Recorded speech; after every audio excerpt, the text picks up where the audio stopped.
Hey guys, welcome to Bible 365. I'm your host, Kathy Carter, and I am bringing you Romans 3 today. There's so much meat in this, and it's definitely a long video, but I really want you guys to dig in. This chapter is very much about not separating based on anything that you have done that makes you better, that you think that you are better than anyone else. How are we all equal? And then all of the power is in the Lord. So if you're interested, I want you to stick with me, and I will see you in a minute. Hey, welcome to Bible 365. I'm your host, Kathy Carter, and this channel is here to kind of merge Bible living with Bible literacy. So, we are going to be using the New Testament this year in order to understand what it's like to live as a follower of Christ. I have a link below in the description that I have a download that will bring you to a chronological Bible reading of the New Testament. So, what I want you to do is read every day and join me and hopefully some friends as we talk about what it means to live as a kingdom builder. Let's get started. Do you ever have one of those recording things that you just can't get your junk together? Well, that's today. So I just keep having to record it, and dogs are barking. And so I hope that it's not super loud. But I am bringing you Romans 3 today. Welcome to Bible 365. And so this is, as always, I try and do just this brief history. But if you have never been with me before, I encourage you to go back to at least Romans 1 if possible. I always encourage to go back to my last year where we started the Old Testament, reading through the Bible in 365 days from beginning to end in chronological order. So today what I have for you is that Paul is writing this letter to the Romans, to the church in Rome. And it seems like through the reading of this letter, well, what we do know through the reading of this letter is Paul is the author, which is the guy who was struck on the way to the road to Damascus. Jesus showed himself to him, and then Paul realized and recognized who Jesus was, and then he was going to spread it all over. And he started immediately, but then he went and learned and grew and got deeper understanding of who Jesus was, and then he went out and he shared it with the rest of the world. Rome was not one of the places that he shared it with, but Rome, it was a huge hub. It seems like Peter was the one who built the foundation in Rome, which would make sense considering that Rome is now the hub of the Catholic Church. So it seems like Peter was the one who started this. Now, we don't know that for sure. That's through a lot of historical information, but like there's no 100% proof. It's just kind of understood. And so a lot of people just take it for fact because there's just an understanding that he was the one. So we're just going to say that he was. What we know is Paul was not. But Paul wanted to share spiritual gifts with the church in Rome. And Rome, he wanted to be with Rome. So he was like, I want to come to you. I've been prohibited a few times, but I want to come to you because he hears good things and he wants to share in that. He wants them to uplift him, and then he wants to uplift and encourage them, which I think is a huge blessing, right? I think this is great what we do because he clearly seems to say there's a lot of stuff that we need to talk about, but he also is still encouraged by them. So there's a recognition when this is, I feel like in some ways a lesson for us, when we look at other churches that follow and love Christ and we go, this doesn't seem to be right. Instead of immediately separating because we recognize that there's differences among us, maybe we could encourage, or maybe we can go, this is amazing that you guys are doing. Add this. This would also be great. Maybe you're neglecting this a little bit much. Or maybe there's sin and whatever, but we're too busy dividing and we're not really coming together as much. And if Paul is anything kind of an example to us, Paul was like, even though I didn't build the foundation of this church, even though I can see there's some stuff going on, I still want to be with you and I want to be encouraged by you. And I am encouraged by you. And therefore, that's why I want to meet and be with you. And I want to share some stuff with you. So that's what we see that he's done so far. And it also seems like there is a heavy, both Jewish and Gentile population. And so, as I think it was in my last video, as I was really discussing, like there's a lot of enmeshment, and that's very, very difficult to do. And so, Paul seems to be discussing these things and how we cannot put one over the other, right? The Gentiles aren't better, the Israelites aren't better, the Jewish aren't better. And so what we have to recognize is we have differences, and yet what we come together on is so strong and so important. We need to come together in love over those things. And so we're going to go into he was talking about like circumcision doesn't matter, there's no difference, circumcised, uncircumcised, law, not law. And then he goes into right into chapter 3 where he says, well, okay, so if being Jewish isn't doesn't make us better, and the reason they would have very briefly thought they were better is because they were the original chosen people. They were the ones thousands of years before this time that God said, I'm going to pluck you out. I'm going to make you a nation of your own, and you are going to follow me. And then I'm just going to keep bestowing gifts on you. And he did. He protected them until they turned away, and then he kind of let other people take over. But he protects his people and his land. There has not been a full genocide of them. They are still around. They are still growing. They are still plentiful. And so he has kept his promise in that way. So then he says, so if it's not better to be a Jew than a Gentile, he says in verse 3:1, what advantage then has the Jew, or what is the profit of the circumcision? So, like, is it any better to be one of the circumcised? So he's talking, I think, to the Jewish people now. And he's like, I know I just said to you that, like, you're all equal, but is there profit among you that you are from the nation of Israel, that you are Jewish? He said, chiefly, or much in every way. So that, yes, there is. Chiefly because to them were committed the oracles of God. And I have mentioned this time and time and time and time again, and I'm going to continue. I'm going to mention it again today. And I'm going to tie it together with this thing. The Jewish people are amazing because they were given the oracles of God. The Gentiles, my people, did not get the original Old Testament. They did not, from the beginning of time, get the Lord speaking to them and teaching them his teachings. We didn't get that. There was a separation, and he chose them to be his people and not us. We kind of went on our own way and we did our own thing. We followed multiple other gods. And he said to Israel, you are my people, and I'm going to tell you all the stuff that's coming. I'm going to let you know exactly what's going to happen. I'm going to let you know, well, he's not going to let them know when, but I'm going to let you know exactly what's happening, who's doing it, what things are going to be happening. And I'm going to tell you over and over and over and over again. And I'm going to give you the law so you understand what my desires are. What are the desires of my heart? You're going to understand faith from so many of the things that I shared with you through the book of Genesis. So he's giving that. So for thousands of years, multi generations, they were to understand the oracles or the stories of God. We did not have that. We don't have that multi generational understanding and the promises. He was like, hey, remember Exodus. Remember when I saved you out of Egypt. Remember when I brought you into a land that you didn't deserve. Remember, he didn't do that for us. He did that for them. And they knew it at the time, and they learned it afterwards. And then that, whatever happened to them at that time, then they learned that afterwards, right? They were all these building blocks on top of each other. So what do they have? They have this entire history of the Old Testament that was promised to them. They have at this point this massive understanding that the Gentiles do not have. They have the faith of their forefathers that the Gentiles do not have. So my tie-in to what I say now is the responsibility of the one who has is huge. So if you live in a land, which we do, most of us, not all of us, but most of it, not probably everyone that listens, but probably most that listen, live in a land where it is free to practice our faith. We're allowed to do what we want to do. We're allowed to go to church anywhere we want to go to church, on a Sunday morning, on a Saturday night, on a whatever night that might be, Wednesday night, Thursday night, whatever. We are free to have a Bible in our home. We're free to have 50 Bibles in our home. We are free to go to youth group. We are free to practice. We are free to walk into any place and be wearing a Christian shirt. We have those freedoms. We are free to say, the Lord is this person to any stranger on the street. That is our freedom in this country.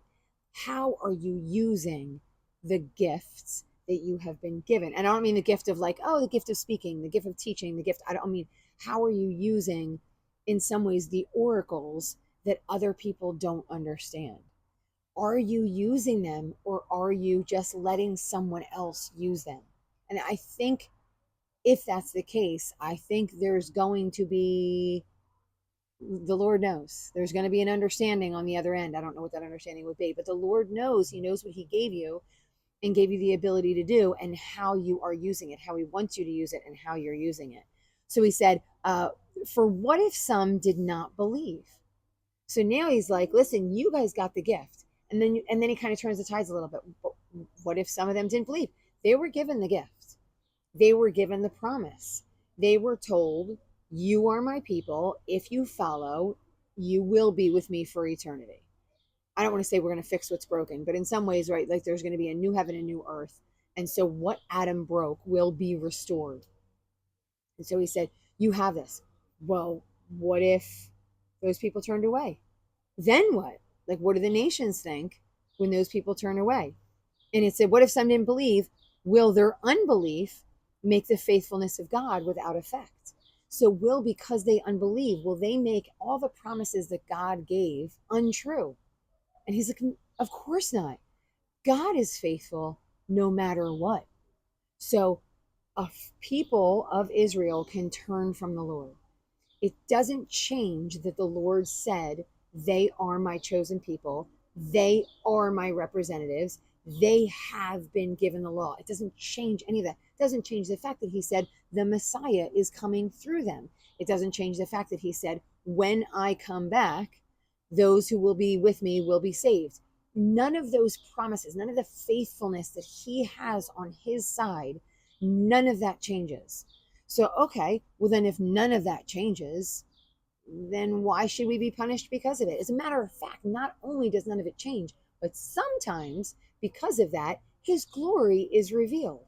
So sometimes when we turn, it opens an opportunity. And I say, wait, whoever it is turns away from the Lord, it opens an opportunity or a door for somebody else. And therefore, because of that, the Lord is glorified. So someone turns, and then maybe 5 people are saved because of the turning of whatever that person is or did or was or whatever. And because of that, there's glory. What does that mean? Does that mean that then we should all turn? So like He's glorified even more? Well, of course it doesn't mean that. Does it mean that His glory will change in any way? No, it means that He is who He is. And we are still supposed to do what we're supposed to do. We are supposed to honor our promise. He always honors His promise because He's perfect, by the way. So He is perfect. When He says He's going to do something, He does it because He is perfect. And so He always honors His promise. He doesn't ever say, well, they turned away from me, so I'm not sending the Messiah anymore. Forget those guys. He doesn't do that. He still says, I'm still going to send the Messiah through these people. Even though, now, I'm going to let Babylon take them away. I'm going to let Assyria take them away. I'm going to let them get down to sort of the nuts and bolts of what they used to be, those huge numbers that they were. But I am still going to fulfill all of my promises. And then He said, so He follows through and He says, certainly not, indeed, let God be true, but every man be a liar, as it's written, that you may be justified, the Lord, right? That you may be justified in your words and may overcome when you are judged. So no matter what anybody else does, the Lord is still justified and true, right? This is promised through the Old Testament. He said, but if our unrighteousness demonstrates the righteousness of God, what shall we say? Is God unjust who inflicts wrath? And then we go down to 7. For if the truth of God has increased through my lie to His glory, why am I also still judged as a sinner? Let's just do evil. And then He follows up and He says, verse 9, what then? Are we better than they are? So like these people who turned away, are we better than them? Because this was going back, He was talking about people turning away from the Lord, the wrath of God. Are we better than them because we didn't turn away? Does that make us better than them? He's knocking out our pride. So He already knocked out the pride of the Jewish person. Hey, Jewish believer, you're not better than the Gentile. And then they're like, well, we might not be better than the Gentile, but we're better than the unbeliever. And He's like, no. You guys have to remember that you are all human. So here's what He says. What then? Are we better than they? Not at all. For we have previously charged both Jews and Greeks that they are all under sin. And this is the crux of it. So I'm going to read a couple of these verses, but this is ultimately the crux of it. The crux of it is you as somebody who follows the Lord has the same, we are under sin. Sin takes hold of us. Sin has root in us just as much as somebody that doesn't believe. So we are not in this earth on this at this time before we are unalived, before we are not here anymore. We are not free from sin. So I'm going to give you some. He said, there's none righteous, nobody.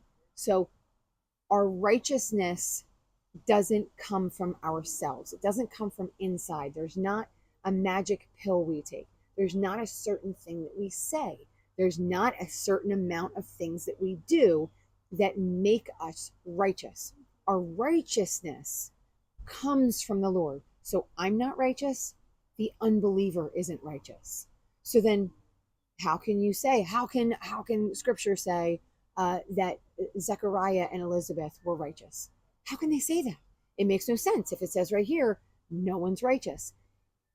Our righteousness comes through our faith in the Lord. For them, who were the Israelites, the Jewish people at the time, their righteousness came through their faith in God. Our righteousness comes through our faith in Jesus, pointing us to God. But again, our righteousness is not our own. It's not due to anything that we have done, anything we can possibly do. It is only through having the Spirit inside of us because of the Lord. So he says, none that seek to understand, none that seek after God, they've all turned aside. And it said they have together become unprofitable. There is none who does good. So again, if you take this on face value, what he's saying can't make sense. Because if nobody does good, then how are good things being done? No one does good. How do you know the Gentiles are doing good? The truth is that the good that is done is through Jesus. We are not by nature one that automatically does good. Anything good that is done is through the Lord. And now, of course, there are those who don't believe, who do some good stuff, but they are not good. They do good things, but they are not good, which might really seem to butt against things that are comfortable. Because even as I say it, I hate that I'm saying it, but it means like their nature isn't by nature a good, righteous, and just nature. It doesn't mean they can't do good things. It just means by nature they're not. He said, their throat is an open tomb. I'm going to move on from this. It says, their feet are swift to shed blood. There is no fear of God before their eyes. Verse 19, the important verse. Now we know that whatever the law says, it says to those who are under the law, which are the people of Israel, that every mouth may be stopped and all the world may become guilty before God. So everything in the law says, and if you know the 600 rules of the law, the reality is that we cannot keep those rules. It's just, it's not that like, oh, it's just so hard, I can't do it. It's actually impossible. I've given this expression before, this example before. There's this show called The Good Place, and they kind of explored this from, funny enough, I think a non-Christian perspective, but they explored it, and they recognized that, and it's a comedy, but they recognized that you can't do enough good to make up for all of the other things. Like there's just not enough good to be done. Like you can pick up the smallest of snails on the road and give them everything, but you still might hold temptation in your heart. So we can't do good to be righteous. We can't follow the law to the letter. We're incapable of doing it because of some of the hardness of our hearts. So it's an incapability for us. So it said every mouth may be stopped and all the world may become guilty before God. So we are all guilty before God. Another image that I gave before, months probably ago, is I didn't feel well and I saw this piece of cake, and even though I knew it was going to make me sick, I was tempted, and when I was tempted, I ate it. And the issue wasn't like, who cares, you're eating a piece of cake. The issue is that I was tempted. I knew it wasn't good for me, and yet I was tempted and I failed in the temptation.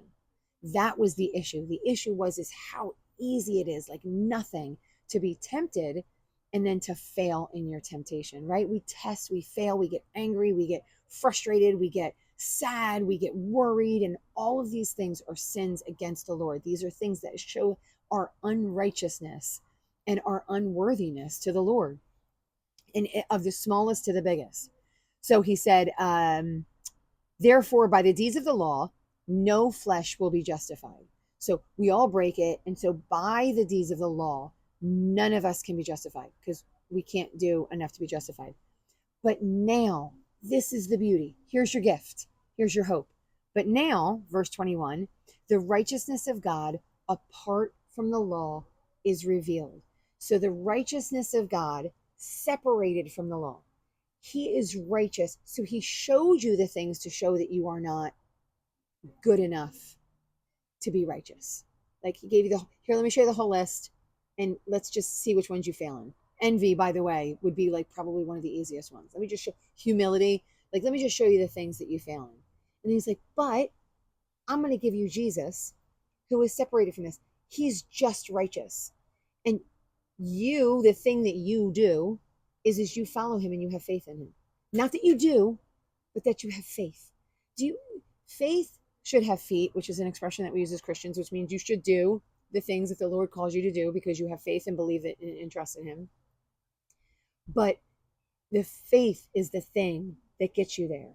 And the faith can't be measured. It's a surrendering of yourself to the understanding that Jesus is the Son of God.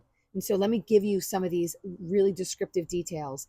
And if I'm good, I'm going to try and put some definitions because some of these words are really difficult. Okay. Verse 22, even the righteousness of God through faith in Jesus Christ to all on all who believe. So this is given to you. This gift is given. Faith is to all who believe in Jesus. Every single, I don't care where you came from. I don't care what you did before. I don't care if you've denounced. I don't care about your sin. If you choose the way of the Lord right this second, you are justified because of your choice to follow the Lord. It is for everyone. There is nobody that does not get this choice. Nobody. Unless you don't understand it, and that would be a whole different category. But unless you you're a newborn baby, and they will eventually get that. So the idea is anyone with any kind of understanding has the ability to do this. It is to all and on all who believe, because there's no difference. We have all sinned and we all fall short. There's no difference. And a lot of this is noticing for them. Like there's no difference between the Jews and the Greeks. You get it, they get it. You get it, they get it. No one, you're not better, they're not better. And then he said, for all have sinned and fall short of the glory of God, being justified freely by his grace through the redemption that is in Christ Jesus. Before I move on, we have been justified. So we have gotten the gift. We have become righteous, justified, right? In our sin, we become just. The just has done this. So we have become righteous by his grace, by him giving us something that we don't deserve. Through the redemption, he has redeemed us. He has paid for us in Jesus Christ. Jesus Christ taking on of our sin, and in our faith in believing that that's true, has paid our price. That's the payment. And it said, and the redemption that is in Jesus, whom God set forth as a propitiation by his blood. So propitiation is the atonement, or he's making amends for our sin. So Jesus is that. Jesus is the one who makes amends, who, as I've mentioned before, is now the bridge between us and the Lord. So they would constantly make payments, right? They would constantly need to make amends. They would repent. And they used to come to the temple and do all kinds of things. They would give for Thanksgiving. So they would give sacrifices for Thanksgiving. They would give sacrifices for repentance. They would give sacrifices for atonement. They would give sacrifices for payment. So they gave sacrifices for all those things. Jesus is every single one of those things. This is what he did. This is what God did for everybody, for all who is in all. And then he said, through faith, that's the payment. Through faith, to demonstrate his righteousness, because in his forbearance, God has passed over the sins that were previously committed. In his patience and self-control, he gave this for prior sins. And the one thing I noticed when I saw forbearance, which I thought was really interesting, unique, whatever, as I was looking through all of these things, and forbearance was the one that caught my eye, all of these things that God does for us, that he gave Jesus for us, are all of the things that are the fruits of the Spirit. Forgiveness, patience, kindness, goodness, self-control. These are the things that God has shown to us when he gave us Jesus. He showed us all of these things. And these are the things when we have our faith and we live in him, we will have the fruit of those things. So we will be more like Christ, more like God when we give ourselves over to the faith that we have promised to Jesus. And then it said, to demonstrate at the present time his righteousness, that he may both be just and justifier. So he is the one who pays for all the things, and he is the one that just, he makes everything right. And he makes everything right for us through faith in him. And then we finish up with, it says, where is the boasting then? If we see that God has done all of these things through Jesus, can we take credit? Can we go, man, I really followed that law to the letter, and so I can't even be tempted anymore? We've joked, my husband and I have joked, where like different stages in your life, you are tempted by different things. So probably in your 20s and 30s, you're much more tempted by things of like a sexual nature, right? Women dressing a certain way, men looking a certain way, being certain kinds of powerful, right? There's like that kind of temptation. And then like maybe you hit another age, or you're younger and that wasn't a temptation, but maybe candy was a temptation. And then you get an older age and maybe finances is a huge temptation, right? You want to spend more than you have. Vacations are a temptation. So as you travel in life, different things are temptations. And so we always want to be very careful to think that we have conquered a temptation. Sometimes it's not about conquering a temptation. Sometimes it's just about giving that temptation to the Lord. He's not saying you've become perfect over here. He's saying, hand it to me, because I can hold those things and you can't. You just don't have the ability to do that. So I need you to just lay it on me and leave it go. And maybe I'll free you from that temptation. Maybe another one will come up in its place.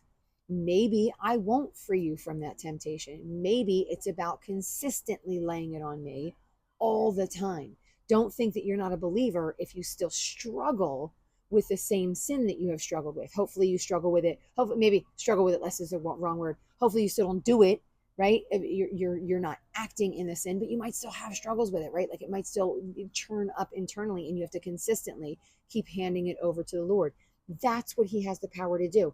We cannot boast in those things. And sometimes we find ourselves boasting in those things, like, oh, we did this and we did that, and oh, bless the Lord, but we really think that we did it. We really kind of give ourselves this credit. And that is absolutely what we're not supposed to do. All of the boasting comes in the Lord. The Lord sent Jesus to do the things that we as humans, all humans, whether you are a human in jail, or you are a millionaire human, or you are a human with some kind of mental illness at this point, it doesn't matter. We all suffer with these things. Some might look different than others, but we all suffer from sin. And that is why all of this came in the first place, right? Like that's why the 10 Commandments came down. And he said, therefore, we conclude that a man is justified by faith apart from his deeds. So the faith is what counts. The work doesn't count. The work comes because of the faith. This is like literally one of the hardest things for me, as it's hard to understand, because do we still obey? Yep, you're still supposed to obey, even sometimes when your heart isn't feeling it. But we're supposed to be leaving it to the Lord, so our heart hopefully will feel it. And he said, or is he the God of the Jews only? He is not. So it's not about the law. And then I'm going to finish up. It says, yes, of the Gentiles also, since there is one God who will justify the circumcised by faith, and one, the uncircumcised, through faith. Do we then make void the law through faith? Certainly not. And I don't want to go any further. There's like half a verse after that I want to go to. I think it really coincides with the next chapter.